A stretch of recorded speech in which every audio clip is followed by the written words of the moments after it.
kanilang malapit na klinika. Kung kaya, isang araw nakaramdam siya ng sintom panganganak. Kaya nagpa siya itong pumunta sa malapit na klinika sa kanilang barangay. Pagdating niya sa kanilang klinika, hindi niya sinabi sa kanya ng doktor na kailangan niyang mag-undergo ng cesarean operation dahil abnormal ang kanyang panganganak. Kaya binigyan ito ng referral letter upang siya ay pumunta sa malapit na hospital. Nang siya ay dumating sa malapit na hospital sa kanilang barangay, siya ay nagkaroon ng maayos na panganganak.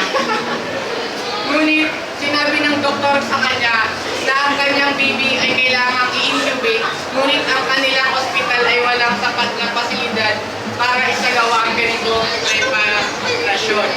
Kailangan i-intubate ng bata sapagkat 6 na buwan pa lamang ito.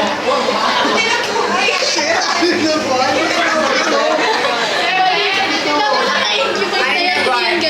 siya ay binigyan ng referral upang pumunta sa mas high-end na hospital. Pagdating niya sa high-end na hospital, siya ay in-intubate ang bata.